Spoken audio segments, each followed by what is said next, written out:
Jangan mikir hanya pikiran kamu sendiri, jangan mikir hanya nafsu sendiri.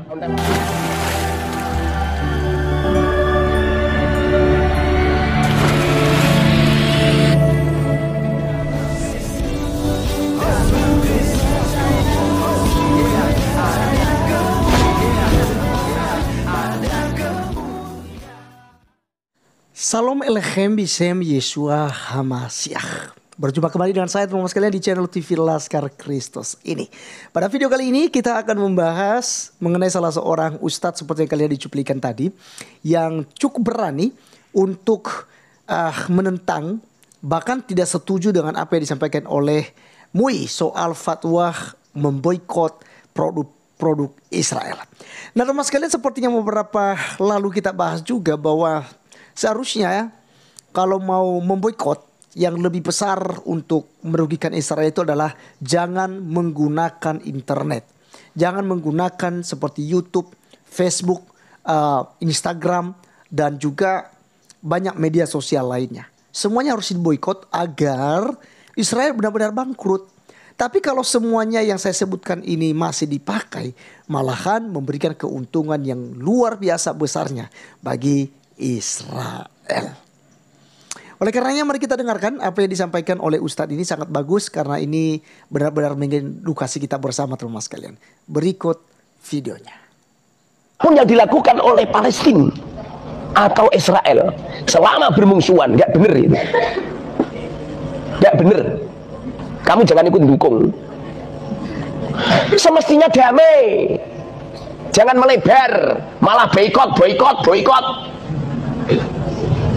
Kamu itu fatwa ngawur, wis kadung kulaan akwa nyampe 1 tronton loh, malah haram.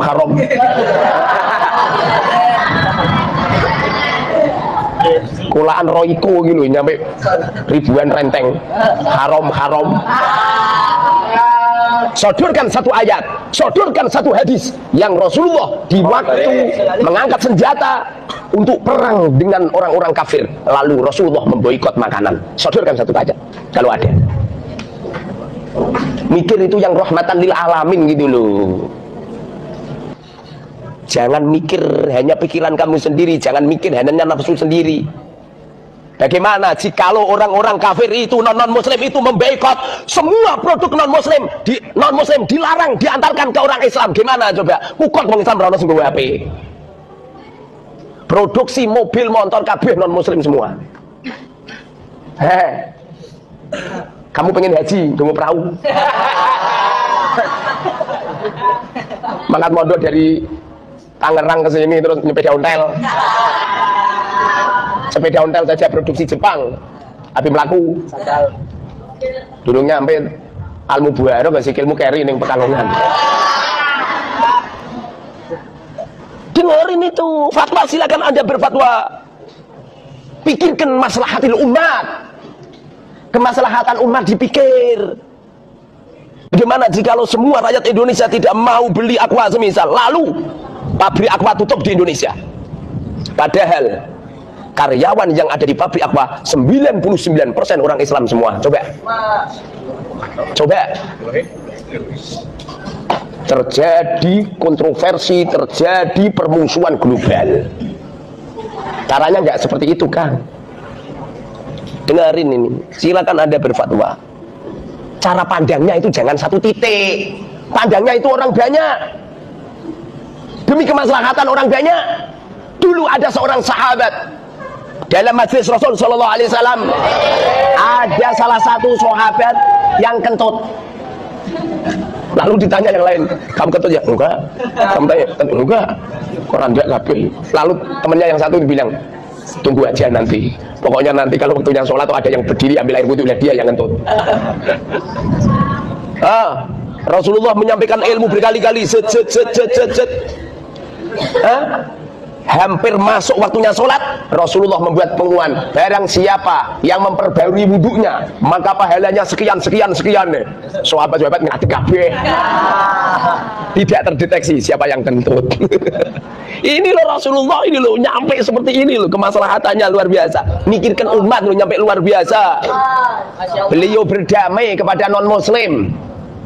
tidak pernah membuat onar. Kamu itu bukannya mendamaikan semuanya, malah ngajak perang bareng ya. Gak bener itu. Ad-dharar la yuzalu bid-dharar. Bahaya madorot jangan dihilangkan dengan cara mendatangkan madorot yang baru. Kamu dijotos temenmu, pleng, lalu kamu balas, pleng, lalu temen yang kamu jotos cari bolo, cari bolo Ma'ruf gede dhuwur. Anggap saja Ma'ruf ini orang Amerika. Lalu Ma'ruf bawa rodal, apa terus selesai? Nanti yang satu juga gitu, yang satu juga gitu, apa selesai? Nggak selesai, Kang. Wala ta'awanu bil itsmi wal udwan. Jangan tolong menolong dalam dosa dan permusuhan. Nggak bener itu. Semestinya di waktu terjadi perang antara Israel dan Hamas, antara Israel dan Palestina, semestinya bagaimana cara untuk mendamaikan mereka. Orang kok malah bendera Israel robek-robek. Itu seumpamanya bendera kamu gimana kamu coba? Rumah kamu yang ada di Israel itu terus non muslim semua, Yahudi semua, nggak ada orang Islam. Caranya jangan gitu. Di waktu ada madorot, oh coba tambahi madorot. Kang iki jotos aku cepleng, tak coba tak cepleng. Kang iki nggowo siapa namanya Fahri.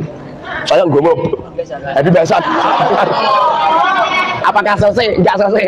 Datangkan itu Ustaz Salih.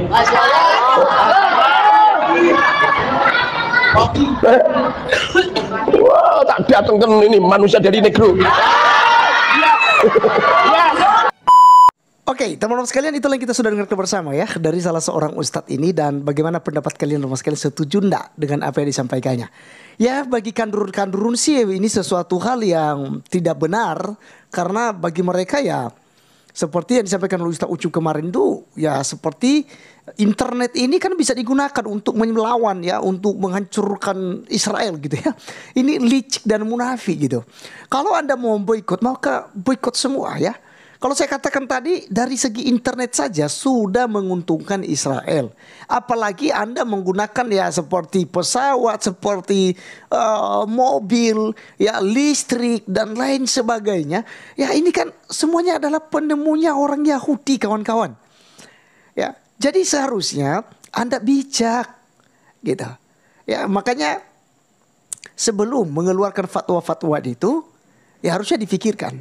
Nah seperti tadi, bahwa perusahaan ini ditutup karena berafiliasi terhadap Israel atau ya untuk mendukung Israel, ataupun produk-produk Israel, perusahaan-perusahaannya yang ada di Indonesia itu diboikot semua. Bahkan kita lihat juga ada beberapa tempat yang didemo. Nah, yang di sini kita lihat, yang kita kasihani adalah para karyawan. Mereka kehilangan pekerjaan dalam sekejap. Bahkan kita melihat kemarin ya di Pulau Jawa kalau nggak salah. Ya, itu sampai buruh itu, ya tenaga kerja di perusahaan tersebut itu mereka demo, teman-teman sekalian. Mereka minta keadilan karena mereka diberhentikan secara paksa. Ya jelas dong diberhentikan. Emangnya perusahaan mau bayar apa sementara pembeli, peminat sudah tidak ada lagi. Nah maka yang menderita sendiri adalah ya umat Islam sendiri, teman-teman. Karena mereka lebih banyak yang bekerja di situ. Makanya Ustadz tadi berkata bahwa pakai pikiran. Bahkan kita lihat kemarin juga dia katakan bahwa sebelum Anda bertindak seperti itu, seharusnya ya Anda buat dulu yang sama dengan itu. Contoh ini, kita tidak, oke lah kalau dari segi makanan ya seperti tadi itu Royco atau apalagi masakan bahan makanan lainnya gitu ya. Ya mungkin bisa dibuat ya, ada perusahaan-perusahaan yang buatan Indonesia yang bisa membuat itu. Nah maksud kita itu misalnya ini, kita mau boikot mobil misalnya, maka Indonesia harus bisa membuat mobil. Boikot pesawat, Indonesia harus bisa membuat pesawat, sehingga ketika tidak lagi dibelikan produk Israel, ya kita sudah bisa nikmati sendiri. Ya, nah jadi teman-teman sekalian, saya setuju kepada salah seorang Gus yang berkata, kita di Indonesia masih memikirkan jenggot panjang, celana cingkrang. Tetapi negara-negara lain, mereka sudah memikirkan bagaimana cara membangun kehidupan di bulan. Ya, atau mungkin mereka sudah ya kemajuannya udah luar biasa sekali, sementara kita masih sibuk dengan budaya apa namanya itu, busana ya. Dari segi busana, kemudian kumis, ya jenggot panjang dan lain sebagainya gitu. Kita masih sibuk dengan itu. Kemudian kita sibuk untuk haram ini, haram itu, haram ini, haram itu. Padahal negara lain mereka sudah maju gitu ya. Sudah jauh maju dibandingkan dengan kita. Oleh karena itu teman sekalian, biarlah ceramah daripada Ustadz ini boleh mengedukasi kita dan menjadi berkat bagi kita. Dan ingat satu hal teman sekalian, bahwa Israel tidak salah dalam peperangan mereka ini. Kenapa? Karena mereka hanya menuntut pembalasan. Ya, mereka hanya melawan Hamas, bukan melawan warga sipil, apalagi melawan Palestina secara umum. Tidak sama sekali. Di situ kita lihat bahwa sasaran rudal mereka, penyerangan mereka tidak membabi buta seperti yang dilakukan oleh Hamas di 7 Oktober. Baik teman-teman sekalian, sekian video kali ini. Sampai ketemu di video berikutnya. Tuhan Yesus memberkati kita. Salam.